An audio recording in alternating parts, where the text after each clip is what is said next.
Hi and welcome to this week's episode of the Property Doctor podcast with me, your host, Dr. Andrew Threadgold. This week we've got the wonderful Jo Watkins, or Bendylegs as she likes to be known on the podcast, and what a story this is. Somebody that has clearly knows who she is, clearly got her own ways and thoughts and approaches in her own mind, knows who she is. I think that's the word and the phrase that I'm struggling for here. And even when, conventional medical career wisdom would say, this is what you do, she bucked the trend and said, not for me, I'm out of here. And along the way, she's done all sorts of fascinating things, such as built this granola business, of all things, out of thin air, to the point where it consumed her life and led to all sorts of realizations and shifts in what she wanted out of her own life and ways of doing things. Now Jo coaches other entrepreneurial medics, and I can see why she's a roaring success at that, because obviously with the story that she's about to tell, there's some great lessons that she's learned that she can provide other people. So a fascinating tale, really lovely lady, and I can't wait for you to hear this one. So please, do enjoy. Hi and welcome to this week's episode of the Property Doctor podcast. This week we've got the fabulous Jo Watkins on the podcast, who runs a podcast called the Startup Surgery Support Podcast. Jo is an entrepreneurial medic. We're going to hear all about how she's ended up in this position. She's a GP by trade, I believe, but I want to get down and dirty and find out what's been going on and how she's ended up in the position she's in. So before we go any further, how are you doing, Jo? Oh, thank you so much for having me. It's very exciting to be here. It's probably like 6 months, a year, maybe, since we did this the other way around and you came on mine. So thanks for inviting me back. No, we've been trying to get diaries to align for a while, but it's when two people are busy, it's difficult, isn't it? But I'm glad we've persisted. Oh, me too. So I mean, I am really curious because I came on your show, and it's difficult to find out about the host when you're the one answering the questions. So Yeah. I have been really curious about you, what you do, and how you've got there all this time. So why don't you give us a rundown about yourself and, Yep. and what you're up to?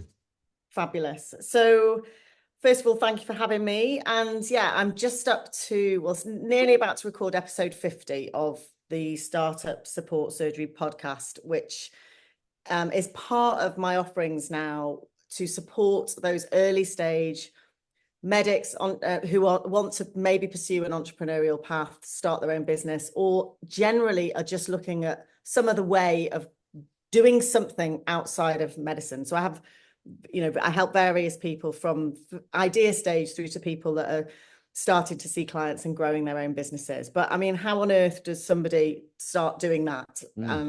Where has that come from? And that kind of takes me, I guess the best thing is to sort of go right back to the beginning. I was very average at school, and retrospectively, I went into medicine because that's all I knew around me. My dad was a doctor, my mum was a nurse, and I was sort of bang average, but quite liked biology and geography. And I liked sports, so I was thinking I'll do physio. I'd wanted to be the physio for Liverpool football team. And I was kind of like happy to do whatever, jump through the hoops, did what I was told at school, etc. My dad one day said to me, well, if you're going to do physio and you're going to do biology and you're going to do something to do with health, you're always going to be frustrated being told what to do by doctors. So why don't you just have a go at doing medicine and see how it goes? And if if it doesn't work out, you can do physio at a later date. And I thought, well, that sounds like a reasonable idea. And I had one of these amazing biology teachers who was somebody that got pregnant in the first year of medical school and then left medical school and then became a teacher and had a family. And she was a real champion of girls in particular following that path. So she was a real inspiration. But my chemistry teacher, on the other hand, like literally fell over laughing his head off when I told him that I was going to apply to do medicine. He was like, he said to me, you will never be a scientist in front of a whole room full of people. So that was the catalyst for me to basically dig my heels in and prove him wrong. And I know this now with that massive retrospectoscope, but I worked really hard at my chemistry, biology, failed to look at my geography because I thought I was good at that. Ended up getting 2 Bs and a D, didn't get in. He handed me my A-level results, basically was like, I told you so, what's plan B? And I said, well, I'll just do them again. So I did them again. And I eventually got into medical school. Now, that story is important because I think it shows that I'm determined, and you tell me I can't do something and I'll kind of dig my heels in and do it anyway. So that was how I got into medical school. I had a blast. I loved it. I've met the most incredible people. It feels like retrospectively, and I think at the time, just a real honor to have these like snippets of different aspects of medicine. And you look back on that 5-year training and all the different things that you do, the different opportunities you have, and the people that you meet. Amazing. So fast forward. Where did you go to medical school? Sorry. Liverpool. Liverpool. All right. Yeah. So I went to Liverpool, a big Liverpool fan. Loved it. Love the Northwest. I'm from North Wales, so it was kind of my home city in a way. And then I went off to Australia, and I very much did my own sort of thing, which you could do back then. I did my own 6-month jobs here and there, and I never really knew how it was going to take me. I didn't really have a master plan in terms of training or anything. I was just going with the flow a bit, and in a way, letting medicine sort of be a vehicle to travel and to move about the country and live in different places in the UK. So I wasn't attached. I could stay with friends and do 6-month locums here and there in A&E. And so I was very much making my own path at that point. And retrospectively, probably was a bit unemployable, because I think the first thing that made me realize I was unemployable is that I decided to do a peds rotation, because I like kids. So I thought, well, I'll do peds because I need to do something. And pretty much my second job in neonates, I was told that I couldn't have they put you on a rotation where you have like every 6th weekend or something. Yeah. And I'd asked Miles ages before to have this particular weekend off because it was one of my really good mates' weddings. And I was told I couldn't go to the wedding. I was like, what is this career that is telling me I can't go to a wedding? So I resigned on the spot. Right. And I thought, well, that's a big thing, right? Yeah, I left the peds rotation because I thought, why am I putting myself in a position where somebody at the age of, probably 28, 27 at that point is telling me I can't do it. Just didn't Fair compete. Fair play, yeah. Yeah. So I resigned my peds rotation, and I thought, well, I've got to bring this all together. My dad, who was still a big influence at the time, was like, just do general practice and then you can do whatever with it. So I went along that road, and I qualified as a GP registrar when I was 30, along with a load of us sort of did it at the same time. So we very much had that kind of community feel around our GP training as well as our medical school training. We were all a bit late to marriage and babies at that point. So we were sort of lived in a bit of almost like friends, like lots of boys and girls all living in the same area. And it was great fun. But very quickly, I started looking at other things. So I did an acupuncture course. That was the first thing I did. I thought I was always interested in other things going on. Now, I didn't recognize myself as entrepreneurial, and I didn't recognize myself as having that kind of shiny object syndrome. But I think right from the beginning, I was thinking, well, I can locum, but what else can I do? So I started I did acupuncture, started trying to run that as a business. And by that, I mean kind of doing it on friends and charging them 20 quid, that kind of thing. No leaflets, no nothing. Then I met Dave, my other half, when I was in Nottingham, and we decided, quite quickly that we were going to get married and have children and move to the sea. And, we were kind of 30, 31 when we met. So it was quite a quick, courting period, is that what they call it? Courting period, very formal. Nowadays, talking. We're talking. Oh yeah, we're talking. Yeah, sorry. Nothing serious. So we were talking for a little while, and I think again, you look back and you think that was another big decision. We were in Nottingham. He was on a anaesthetic registrar rotation. I was locuming. The obvious thing was for us to settle down and buy somewhere together, and me get a partnership, and him. And we actually had, he had a melanoma taken off. And that was another one of those like, well, we want to live by the sea, or Dave really wanted to come down and live in South Wales by the sea. What are we waiting for? like, why are we waiting till you're a consultant or whatever? So he resigned his number, or changed his number, down to South Wales.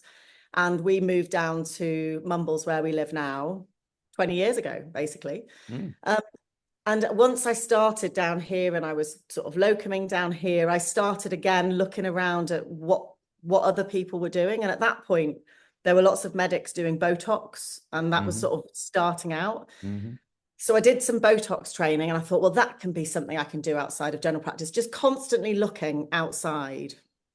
I've absolutely hated it. I mean, talk about alignment of business, you know, the business alignment is needed for you to enjoy what you're doing. I hated every minute of it. It was awful.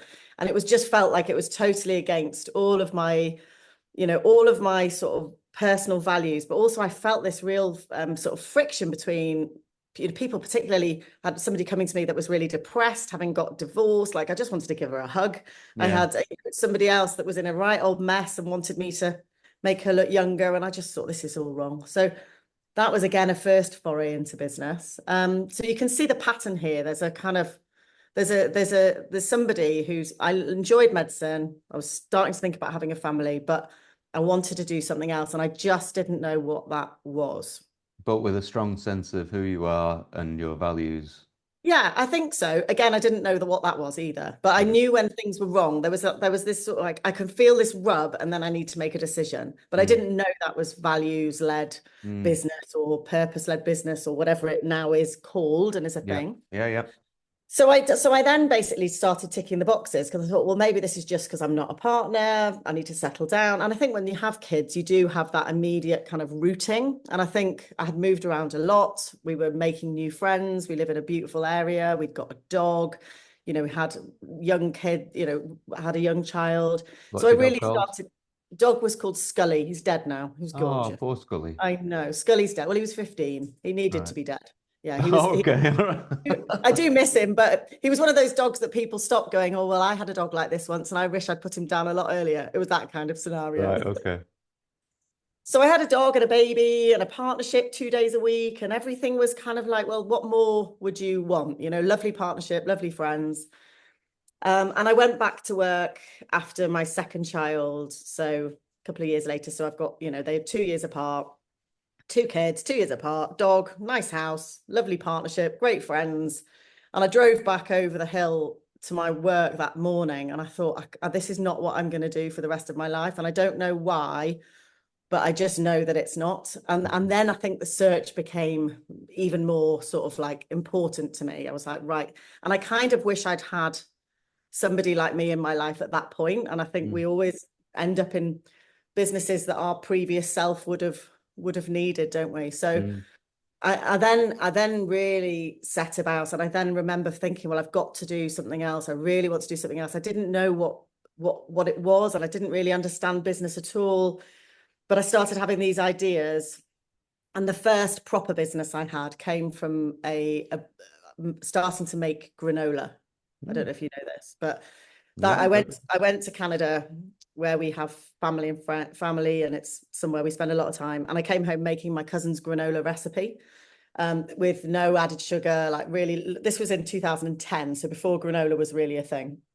And I started making it, and everybody loved it. And my husband, who feeds me these little ideas, and then I go off, he said, oh, you could sell this in the market. You could make a fortune if you sold this. Nobody's got anything like this in this country. So I started looking around in the shops and realized that it was all really sugary and gross. So I started taking some messy imperfect action, and I literally leapt over the fence to speak to the guy that owns the cafes on the beaches next door. And I said, look, I'm going to make this stuff. Can I sell it in your cafe? No label, no nothing.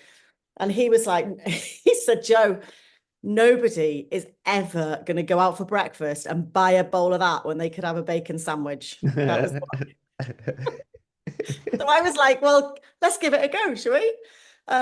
And that was the beginning. And essentially, I had this 3-year sort of relationship with growing a food product from an idea into a thing that I trialed. I literally took, you know, vats of it to a market. I did that innocent smoothie thing. You know, would you buy this if I packeted it up? Yes or no? Put your thing in the box. Yeah. Like a little label that I pulled together off, you know, not even Canva in those days, just a white label with a curly font on it. And I just started getting it out there and people loved it. So I applied for some grants and I invested some more time and money and I got it branded up properly. And then one thing led to another, the first 6 packets, the next 6 pallets, the next 6 boxes. And I grew basically a cottage industry became a kind of household brand, but local brand, but also farm shops up and down the country, online sales home. I was being asked into meetings with supermarkets. I was phoned by Amazon in the end, and they said, we want to stock as much of this product as you can provide. And are you making it still yourself? I was baking it with my friend Donna, who used to come around, and we used to basically From the valleys. Donna from Mumbles. She's amazing. She's still part of my life, but she was here. We had, the ingredients came in massive trucks, went into the garage. We brought it into the kitchen. We cooked it all. We then took it back out, bagged it all up, had couriers coming to the door all the time. Wow. It was mad. Now, it was the most incredible lesson in branding, marketing. Yeah, I'll bet. Everything. But it was also the biggest lesson in all the hats that you need to wear when you start a business, how important it is to outsource, how you can't do everything for yourself, how you have to listen to people that are ahead of you that are trying to give you advice and help and support you, how you have to make those decisions quite quickly sometimes without knowing whether something's going to work or not work. When do you need investment? Like at what point do you outsource? Like all of those things I learnt the hard way, and I think we all learn by failure, don't we? Like you've got to get out there and start doing these things. But I got to the point where I was pregnant with number 3. I'd done the BBC Food Festival 5 days. My sister was there the whole time. We sold vats of the stuff, connecting with all the right people, doing all the right things, getting the right interest. But how was I ever going to be able to fulfill orders, distribute, etc., etc.? Hadn't thought about that. And I basically got to a point where I needed a massive amount of investment to employ people in hairnets in a factory outside Swansea and move forward with my business. And that was the point where that kind of like, obviously I was pregnant, but that friction, it was like, hang on a minute. I wanted to have a business that I was going to be able to travel with, that was going to give me flexibility and freedom, that I was going to be able to do from when we go to Canada. Like all of these things that I hadn't realized were part of why I was wanting to build a business were like, this is impossible. Like I am tying myself geographically. I'm paying other people. I'm going to have to pay other people's mortgages. I'm going to have to borrow a load of money. Is this going to work? And I just I guess I just froze. It wasn't so much burnout as just like, I really don't know what to do. And so I'll just stop because I don't know anyone to help me. I haven't got business mentors. I have no idea what I'm doing. And I've got myself into a right mess here. So I just need to stop. And that's when I stopped. And I had messages from everybody, where's Bendylegs gone? Please bring it back. Like, can't you get someone else to produce it for you? Why don't you do this? Why don't you do that? And I was kind of like, I just wanted it to go away. It had become a noose. Bendylegs. Yes. Bendylegs granola.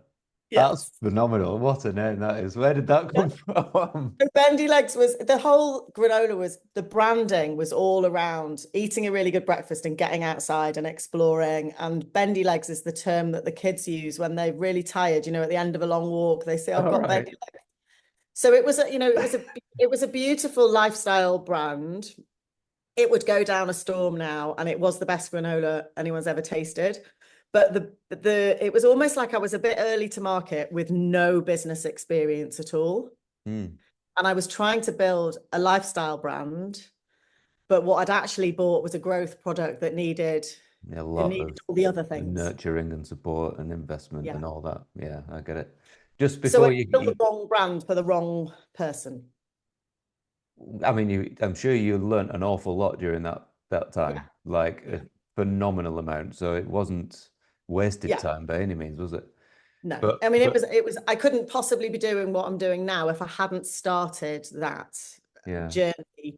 And I mean, I never regret anything. And the learning curve of just getting on and starting your business is, there's nothing like it. But I think I do wish that I'd been a bit more intentional in terms of what I'm doing this for ultimately. And this is something I now, when I work with medics now, I'm like, what is the plan? What's the dream? What you're working towards? What do you want this to look like in 5 years' time? And I think, I was immersing myself in reading about food products like innocent smoothies, for example, Ella's Kitchen, all of these things that have started in that similar way.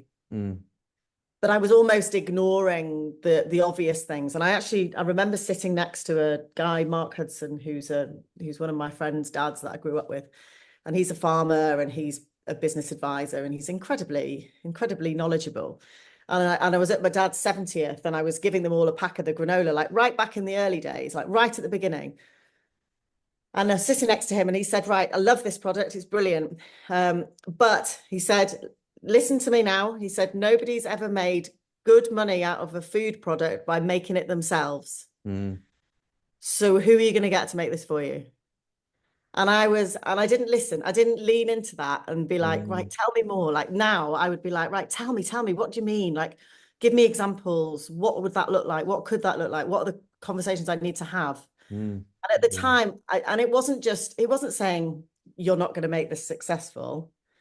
He was just pointing out something with his experience. And I think that little bit of me, that little chemistry teacher activated bit of me, possibly heard that as a kind of like, well, nobody's ever made a success out of a food business by making it themselves. Yeah, I'll show you. I'll show you. Yeah. Just coming back to Innocent, do you know how Innocent ended up in the supermarkets? Like what they did to get into the supermarkets? No. So it's fascinating because it's so difficult to end up in supermarkets, and so they were very deliberate with what they did. I know somebody that was involved, which is how I know the story. They identified the supermarket that they wanted to be in, the initial supermarket. I can't remember if it's Sainsbury's or whatever it was, and they found the buyer and they hired a private investigator to track the buyer from where he lived going into work. And they got his routine down. He left his house, got on a train at so and so, changed at so and so, ended up in London, walked to the office, and then into his office. And they got this down pat. And so they then spent money deliberately on billboards along the train route that he took and had a stand outside the office with the innocent smoothies on. So, they did that. That was their entire marketing budget was spent on those few billboards along the train route and the stand outside the office that this guy worked at. And eventually he thought he'd discovered them. But he hadn't. It was all deliberate. And then they got invited in, and that's how Innocent ended up in the supermarkets. That's amazing. So the ultimate, let's make it think it's his idea thing. Yeah. So it's like that strategy about your dream customer, pick out your dream customers and how you're going to reach them. Yes. And then that was how they got to him. That's a brilliant story. And the one that I was referring to was that first ever thing that they did where they, turned up with a van at a festival and served it, didn't they? And said, would you buy this or would you not? Yes or no. So, I mean, they are a clever bunch, aren't they? Yeah.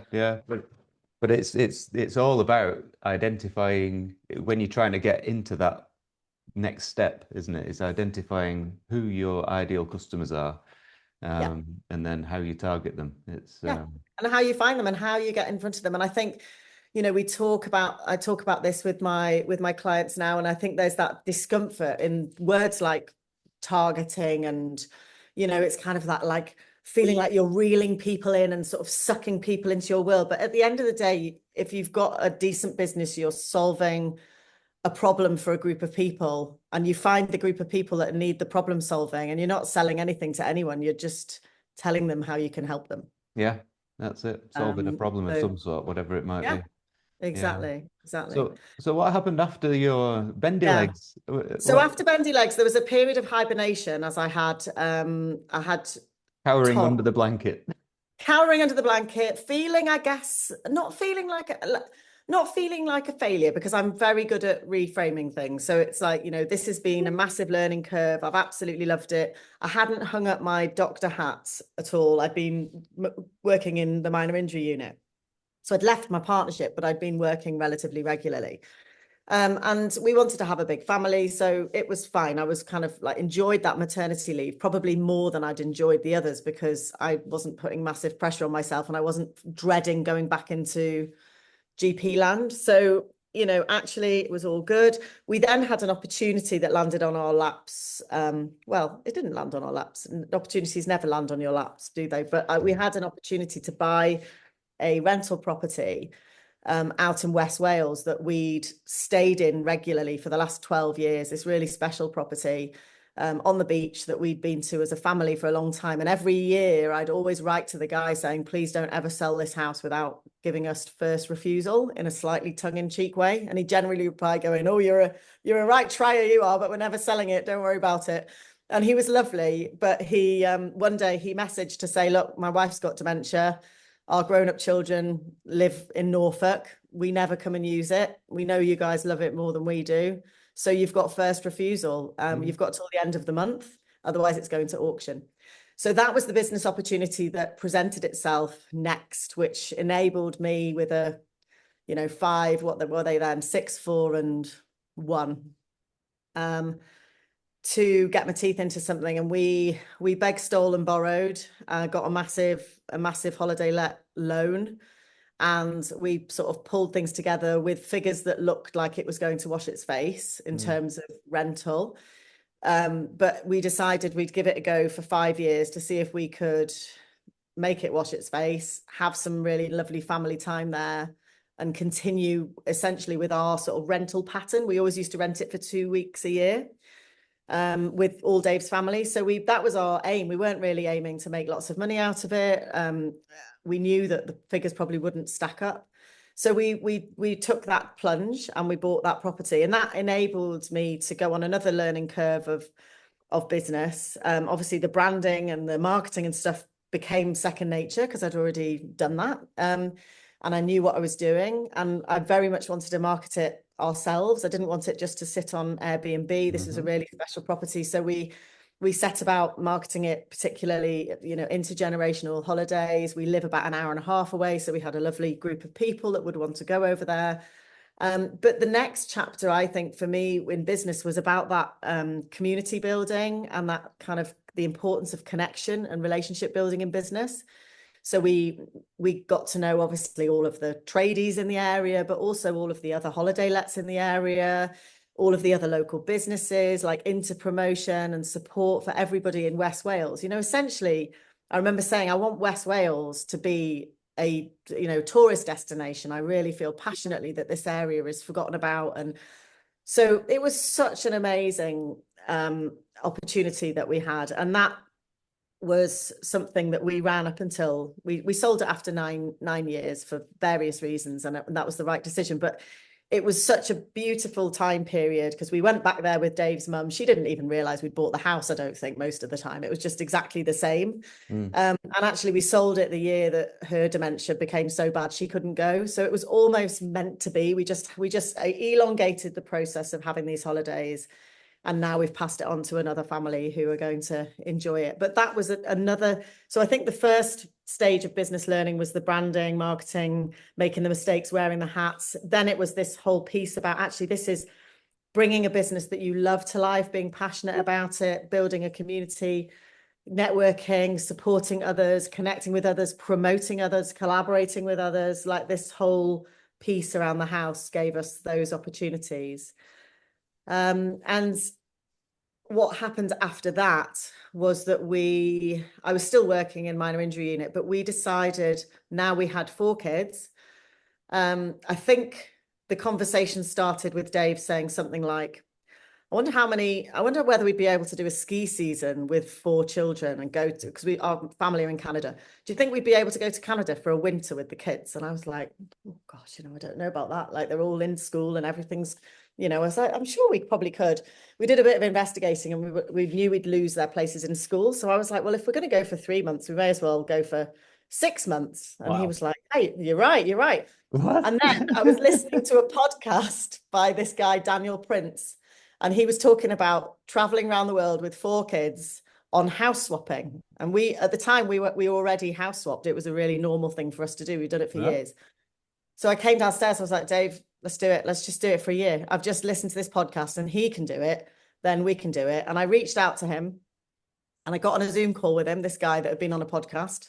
Another thing that I think I've learned in business is that if you like what somebody's doing, tell them, reach out to them, ask if you can pick their brains, buy them a coffee, get on a Zoom call with them for half an hour. Absolutely, yeah. Just do it. And he basically, I think he said something like, because we had a 10, 8, 4, and 2-year-old when we left. And there was part of me that was like, well, the 2-year-old's going to be in nappies. We're going to have prams and we got to wait till she's older. But then the older one's going to secondary school. And he just looked at me and he was like, if you wait for all your ducks to line up, you're never going to go. So just go. So we did that. We headed off 2017, 18 we rented the house out. We remortgaged the house to produce some capital. And Dave took a year unpaid leave and I left my job knowing that I could come back and do a different one. And we set off for a year, knowing that we were going to be in Canada for 6 months of that. We were going to travel to get there and travel after. And I think that's when I had what I now realize is a period of time away from work, school, grandparents, friends, the things that you build when you live somewhere, that community that you build around you.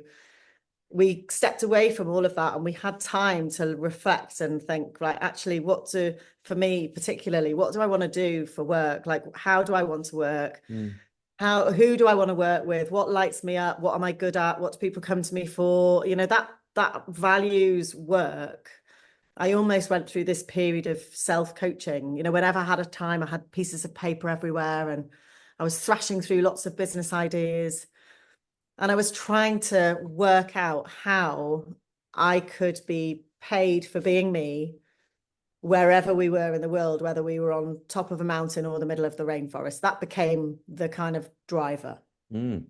Because traveling with children is the best thing that I've ever done in my life. Is it really? Oh, it sounds like headache. Yeah, I know. It really opens our eyes to different educational requirements for different children at different ages. The 2 boys just thrived not being in a classroom. That was a learning curve in its own. So if you look at sort of business, if you look at business as personal growth, you've got the granola business, then you've got the house, and then homeschooling or world schooling or flexi schooling, or the way I like to think of it, taking responsibility for your children's education and what they're learning, wherever that is, whether it's in your kitchen or whether that's in Sri Lanka, it doesn't matter. That's a learning on its own, because actually you're invested, you're responsible for whether they do any reading or whether you talk about times tables when you're on a car journey or whether you just sit looking at your phone. You're responsible to whether they actually understand, the life cycle of a butterfly that's just gone past your face or not. You're in control, and you owe it to your children to give them an education. You don't owe it to your children just to send them to school. You owe them an education. So it was a real eye-opener that whole year. Yeah. I mean, the one thing about not the only thing really that I wonder about with kids not being in school, and the only real benefit I see from school isn't so much the education, it's the interaction with other kids and the life skills that teaches you. How did you manage that bit of it? Well, I think there's two things there. One is the life skills and the other is the friendship. So the interaction with people and life skills, arguably you get more of those going to Tesco's than you do sitting in a classroom with 30 people. Quite possibly. Yeah. So it's a different, it's again, if you take the responsibility to educate your children and then you don't, then I totally agree with you. If they're not seeing other kids, they're not interacting with adults, they're not, working out how much change you need when you get on the bus, if they're not seeing the world through that perspective, then I agree, right? So you've got to take responsibility for those things. So we when you're traveling, I don't think you need to worry about it, to be honest, because every day is a school day. It's easy, and you meet people as you go along, and actually generally homeschooled and traveling kids are very sociable. They're very good at talking to adults. Very Yeah. good I at mean, making that bit friends. of it, like, Yeah, you know, yeah. that's so much better than sitting in a classroom. Yeah, so they're very good at making friends, and you'd reach, you'd get to places and you'd maybe be there for a week and you'd meet up with other kids that are there and they'd play and mess around with them. But what they don't get is deeper friendship. Right. I think that's the missing piece, the interaction piece and the adulting piece. I don't worry about that at all, but the friendship is something they miss. So if you're doing it at home, you would tend to maybe team up with a couple of other families. That's what we ended up doing when we came back. We did what we call Scooby School, which was one of our friends who was a teacher. She used to have the 6 kids together, and then me and the other mum would work doing our online businesses in the house as well at the same time. So there are ways around it, and there are now amazing communities that are popping up here, there, and everywhere where you go for 3 months with your children. So what was I saying? I was saying that the educational opportunities. What was the other bit of that I was going to say? Can't remember now. I was going. Sorry, I interrupted you. No. There was a really good point, but I can't remember what it was. Oh, I tell you what, I think that the ultimate for me when when we were traveling, we then came back and continued to homeschool the 2 boys. So one for 3 years before secondary, and the other one was homeschooled till he was 10. And he's a bright kid, and he loves geography, nature, animals, being outside, not interested in history at all. Lots of things that he was good at, we did a bit of maths, bit of English. We have some online tutors that we work with. We have some in-person people. It's very much you're collating your kids' educational opportunities, which isn't free. So there's, I'm not working enough. I'm not working as much to do this. And also we're using tutors. So it's a choice. It's not like private school, but it's not free to do it that way. But to be honest, one of the reasons I think it's important to go to school is actually that you can't always learn stuff that you love learning all the time. Yeah. And that every job, even if you run your own business and you love everything you do, there are things like doing your accounts or your pension or your spreadsheets or working with somebody that you then need to fire, having difficult conversations. Those are things that I think are potentially missed if you curate your educational experience all the way through. So actually we sent him to school to sit next to really annoying people and be able to manage it and learn stuff you don't want to learn. Yeah. Yeah, that's true. That's what I think he's getting from it. And he's actually thriving. He is thriving. We're very, very lucky to have really lovely schools near us where the kids are really enjoying it. But if they weren't enjoying it, I would have no hesitation to do it differently. Wow. So did you manage the full 6 months? In Canada? Yeah. Yeah. So we stayed in Canada for 6 months. We were away for a year. And then when we came back, we homeschooled Tom until he was 10. So for another 5 years, we homeschooled. And now they're all in mainstream education at the moment. But we've Dave's adjusted the way that he works. So he does all his shifts in 9 months. He's an anaesthetist. So he does all his work in 9 months, and we'd have 3 months where we go away. Amazing. So we basically brought travel. So I think we all came back from that trip feeling like we needed to have these big trips interspersed into our normal life, because I think that whole concept that kids need roots and they need to know where they're from and they need to feel stable and feel supported, and it does take a village, doesn't it? It's a cheesy thing, but it takes a village to bring up especially teenagers. So this has been a really lovely way of doing it for the last 8 years. We've done 3 months here, and it's 3 months away, 9 months here, and it varies. This year we've been in Canada. Last year we were in Thailand and Italy. We sort of split it up. So that's been that became almost like the North Star. It's like, right, okay, how can we work out our life to be able to travel more? And I think that's that period of self-coaching that I talked about, that year. I think a lot of the time, the medics that I now work with, they're going straight from, full-time NHS jobs on the brink of burnout, rushing straight into, actually, I'm going to be a coach, or I'm going to start a private clinic, or I'm going to do this, that, and the other. And they don't give themselves this like a little bit of healing needs to happen and a bit of time. Yeah. I know you had some very difficult stuff that you've talked about in terms of the end of your medical career, but there's always something. It's generally not a carrot, it's a stick, Yes. generally, Yeah. making people leave, not a carrot. Yeah. Yeah. Because most of us go into it because we want to do the job, Yeah, So it is a stick that gets you out one way or another. yeah. It's a Um, stick, but I think going into entrepreneurship or business from a place of close to burnout and not having done the work on yourself or even recognize that there's stuff to do mm, is only going to send you into a different type of burnout, I think. yeah, for sure. So who is your typical client then? It sounds like doctors that are wanting to get out. Is that Well, right? not really. I mean, I think there's another business in the middle that I've missed out, which was No. essentially a um initially an in-person, but because of COVID, we went straight into an online membership for girls going from primary to secondary school. Okay. So that was my first online business understanding. So I'd realized there was a need, like a cool version of guides, Right. kids, girls outside doing cool things, talking about friendship, social media, teaching them how to use their phones, growing in confidence, etc. Like this, because I needed that. My daughter was 11 at that time. Mm. I felt like I needed that problem solving, and me and a brilliant friend of mine, Polly, started something in person, just really low key, 16 girls in a group. And then we started doing surf lessons with them and all sorts of things, but it was very local.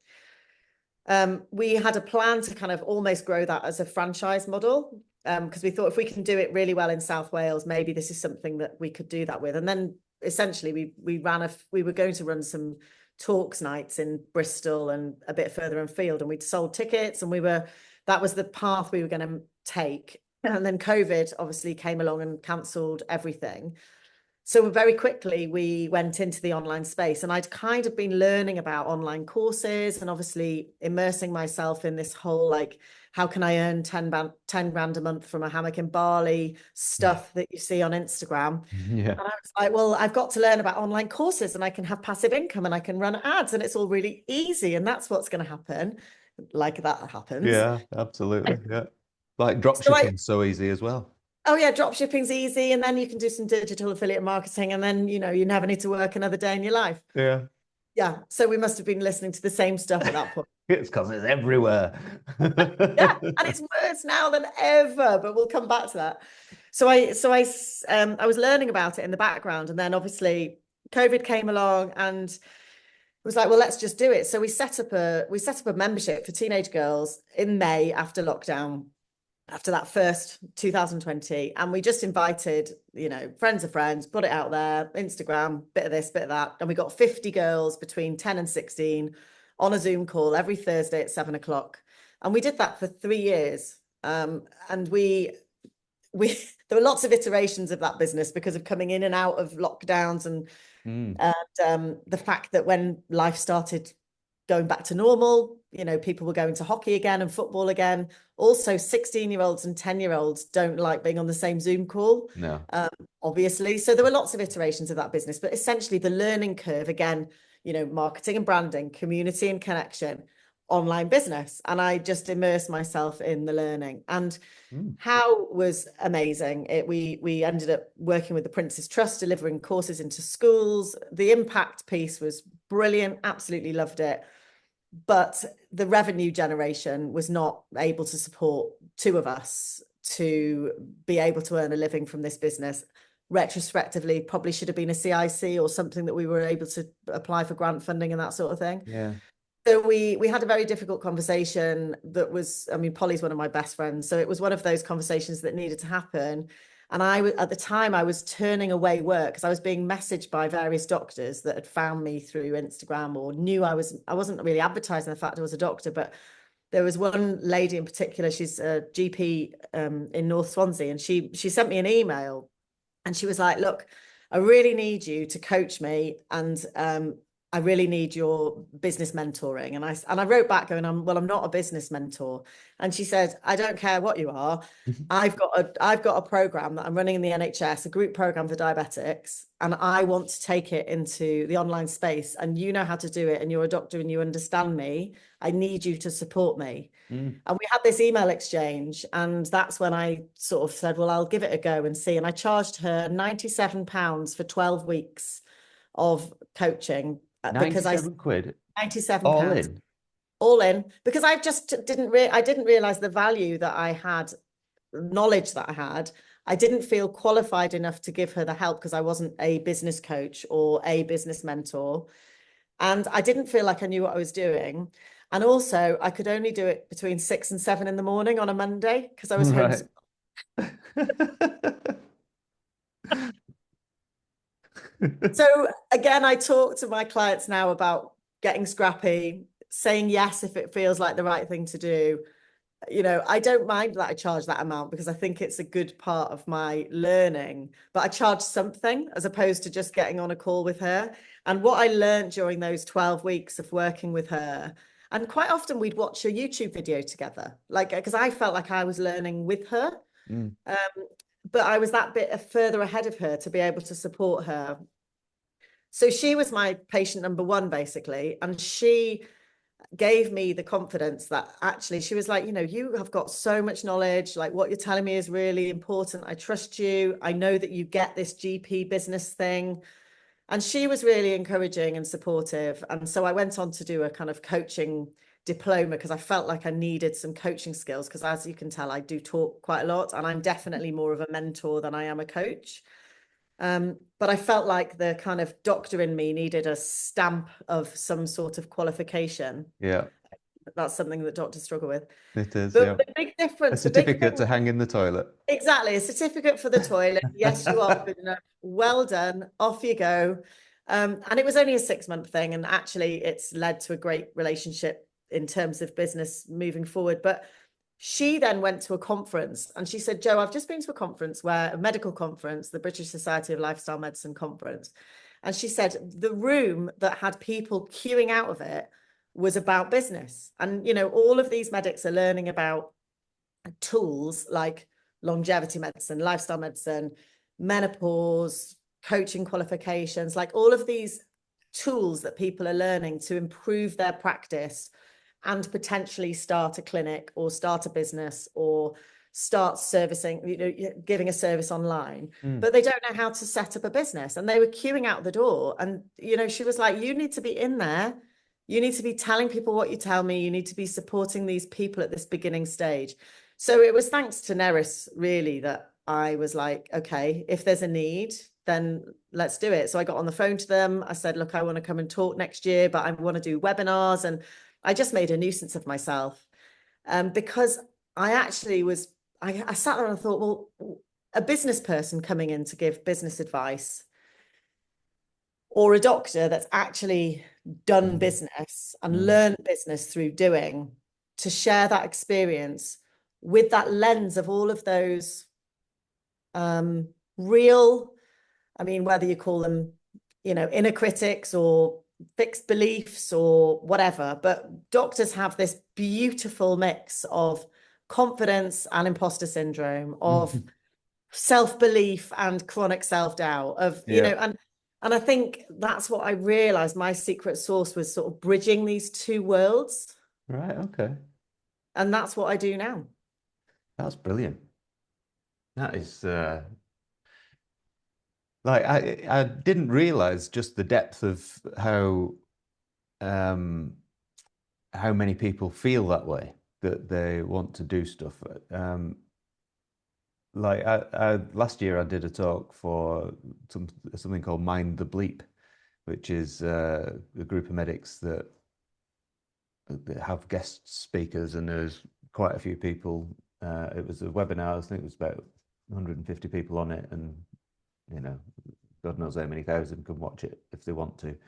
And that it was they asked me to do it for that reason. And I get off the back of that, I've had people messaging me for coaching. And as you say, well, first of all, I genuinely don't have the time because I run 6 businesses at the minute.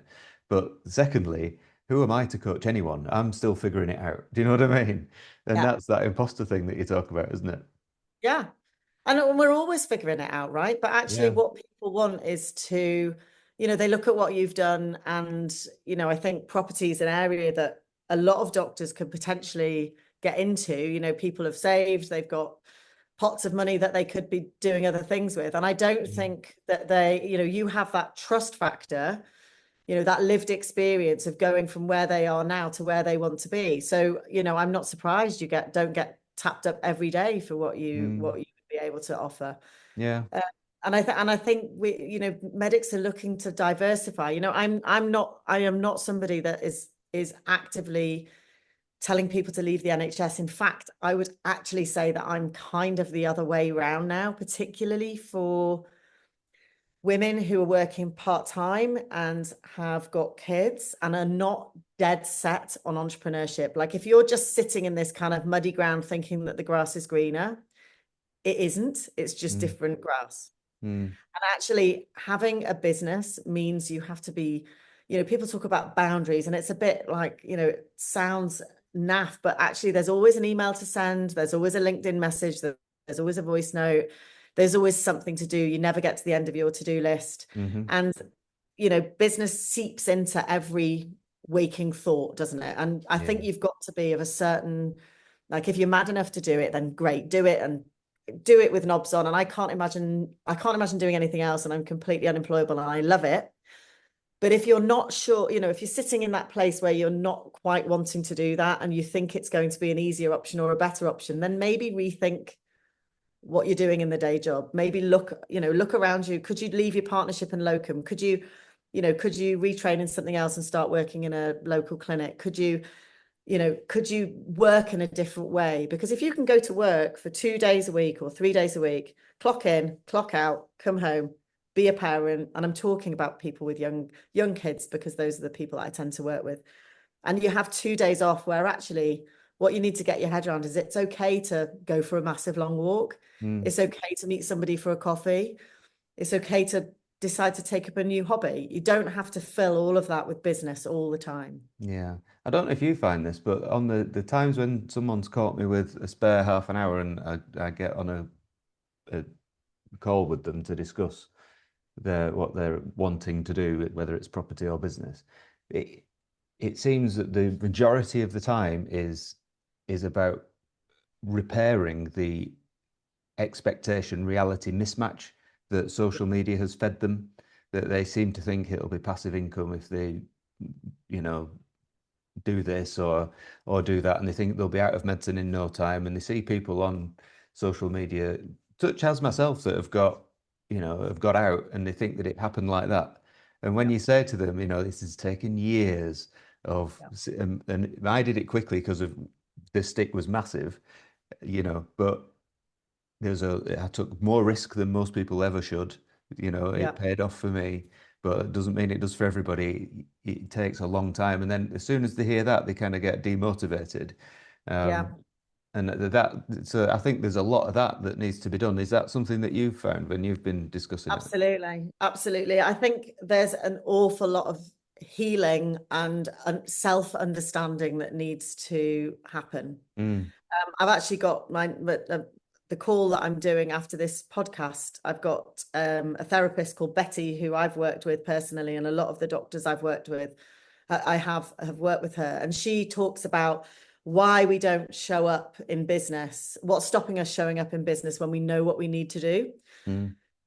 And I think, medics carry a lot of that stuff more weightily than other people do, like fear of judgment, fear of failure, visibility, etc. Mm.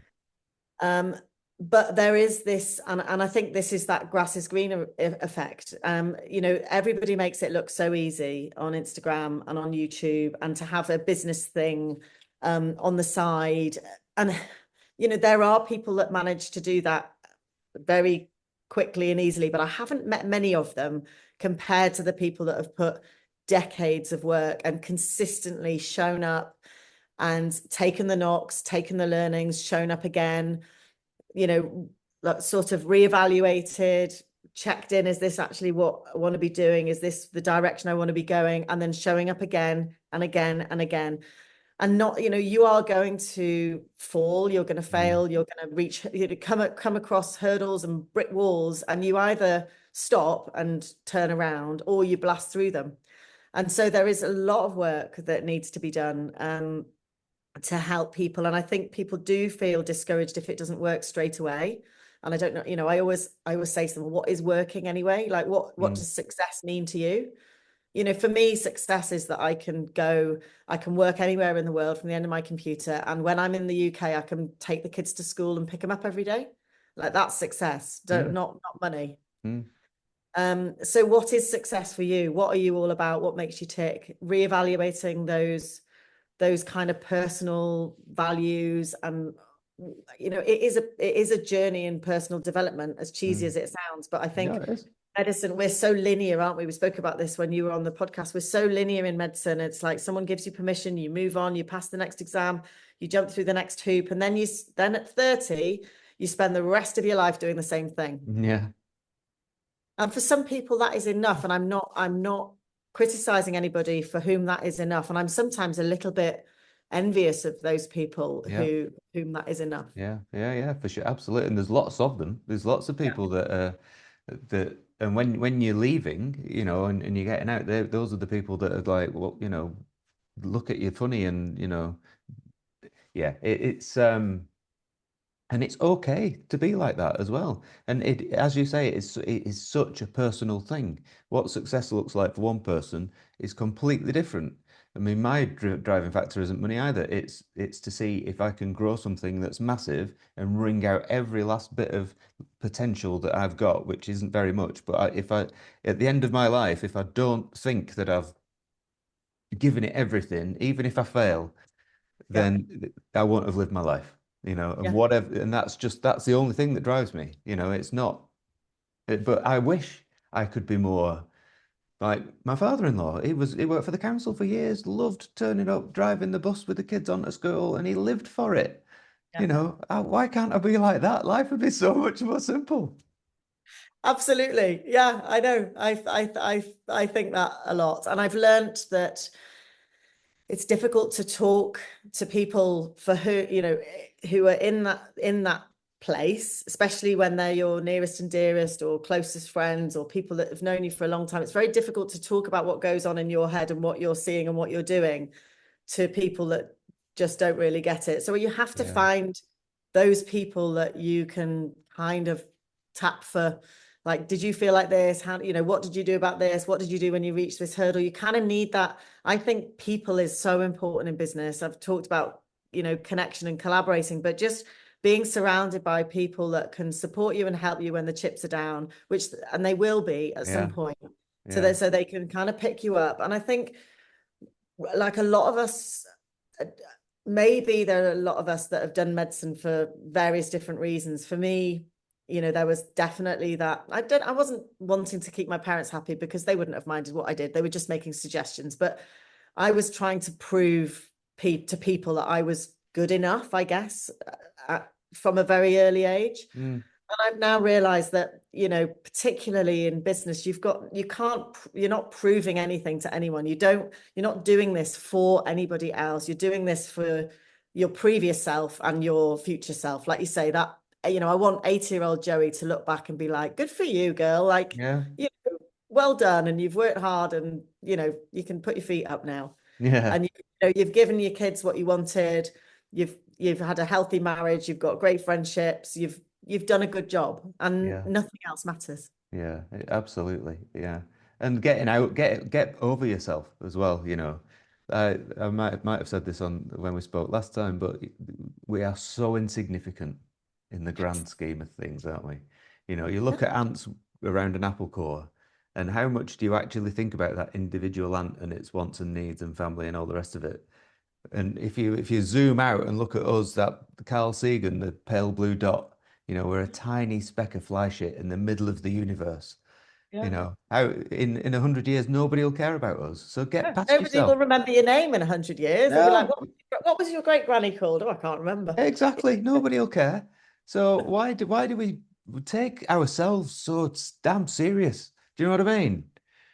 And it's that fear that stops so many people doing anything. What will Yeah. somebody think of me? Well, as soon Yeah. as you realize how little people think about you, you'll stop caring how much they think of you. Do you know what I mean? I think it's that question you need to get over that to be able to show up at all. You know, we talked a bit about this sort of Instagram business the impressions that people are given around what it takes. And I always say to my clients, there are, you know, if you break it down, there are kind of two ways to go about starting out in business. One is taking this sort of influencer route and growing your Instagram or YouTube or whatever from 0 followers to 60,000. You know, you mentioned before we hit the record about the lady that you've interviewed, probably the one before me or the one before that, who's gone viral on TikTok or Instagram. So you can either do that or you can grow organically, one by one, solving problems for people and telling people and getting other people to talk about what you do. So that organic growth with or without some paid ads or whatever. But if you want to do that first route, you've got to get over yourself pretty bloody quickly. Otherwise, go and do something else because, Yeah.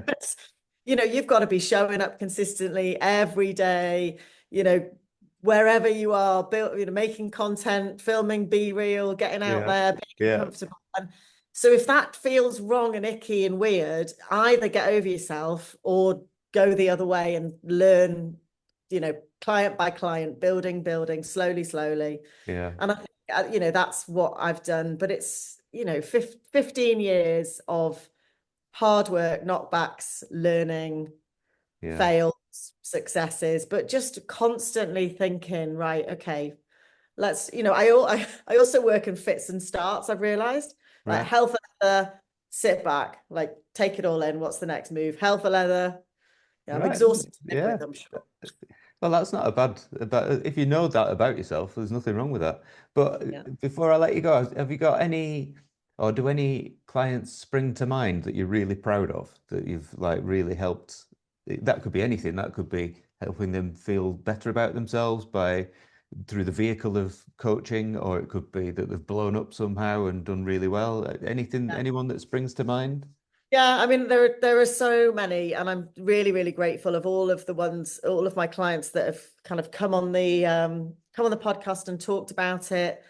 There are probably too many to mention, but some of those are, you know, people who have genuinely been grateful for me sort of shedding the light on the possibilities of them spending time with their children, traveling, homeschooling, you know, quietly having permission that actually doing that is okay. I've literally just spoken to somebody before who's the first time I've had a one-to-one with her.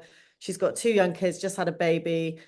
And at the beginning of the conversation, she said something about homeschooling, and I picked up on it. And she said, "Oh, you probably think that's a bit weird." Now, if my conversation with her has supported her in the fact that that's not weird and that's Mm. okay, and actually she spends more time with her kids over the next 10 years and they do some big trips, then that will be a huge success for me because that's opened, you know, that's opened that kind of worms for her. But from a business point of view, I guess I have to mention Ruth Machin, who is a complete rock star. And 2 years ago, I got on a call with her, and I remember where I was because I was in a turned off sauna in Canada, which is my office in when we were renting a house out there.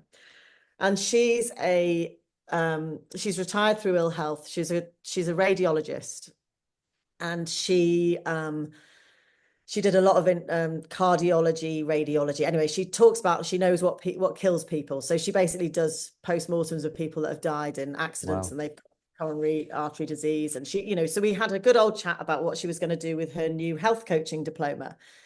And she was coming to the end of the health coaching diploma. She didn't really know how she was going to bring that into the world. And Ruth's, and I'm sure she won't mind me saying, you know, she hasn't got children. She's not massively sort of socially connected. So I talked a lot to her about, you know, go to your network and tell people what you're doing, you know, those basic things when you start out. Yeah. Those first 3 to 5 clients are going to come from what I call your inner circle of trust, friends of friends. They're not going to come from social media, so don't worry about that yet.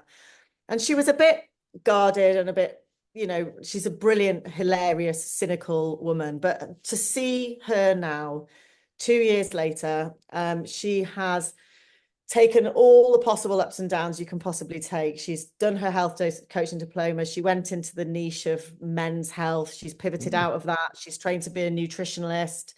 She's got a master's in nutrition. And this time last year, she took a bit of a break from business because it was just doing her head in.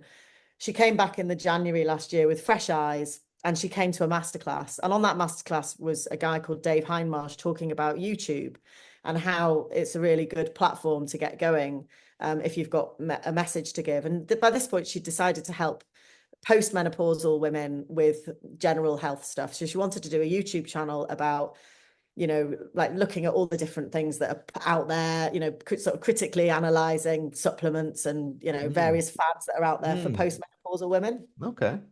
She attended that masterclass and she basically put something in the comments about maybe thinking about YouTube.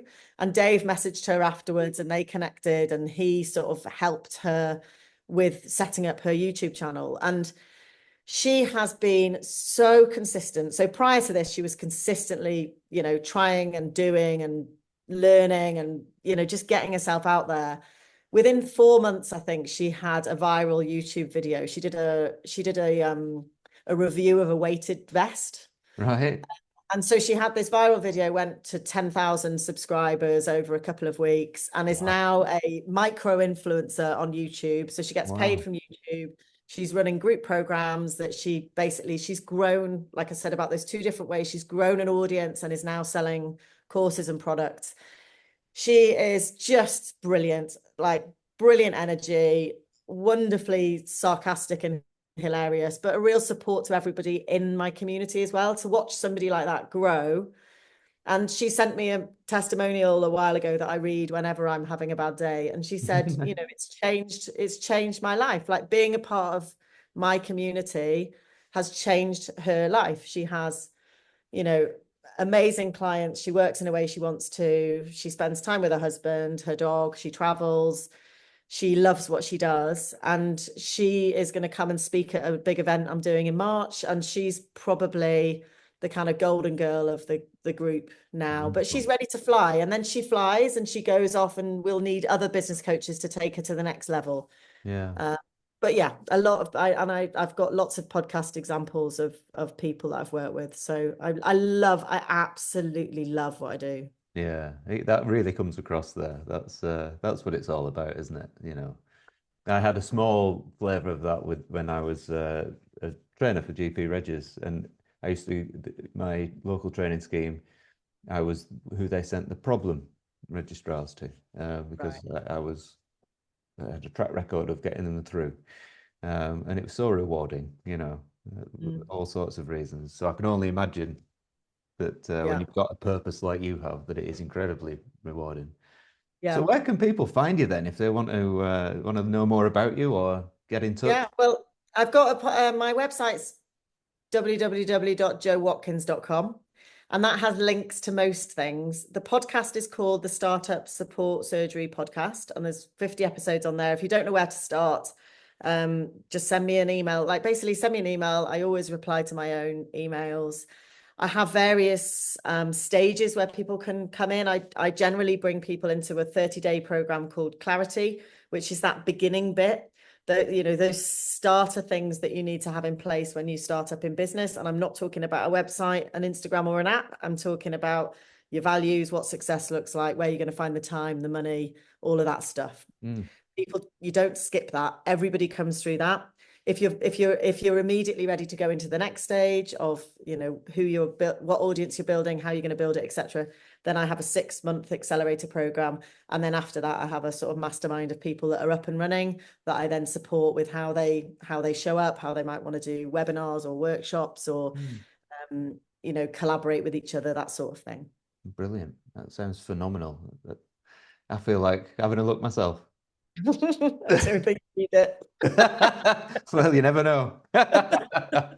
Well, Jo, it's been absolutely phenomenal talking to you. We've got to do this again. Yeah, thank you very, very much. And I need your property develop. I keep getting distracted by people going, well, you just need to release some capital from your house and buy a row of terraced houses in Merthyr Tydfil. And I found myself those things. Yeah, absolutely. Be careful who you listen to. That's all I Yeah, would I will. say. Well, stay in touch. I will put I everything will. in the show notes, and Yeah, there will be some shorts coming out. So if you're on, I mean, you will be on Instagram. I will yeah, collaborate with you on Instagram for the shorts before that come out as a tease before this comes out. yeah. And yeah, look forward to it. Oh, thank you so much.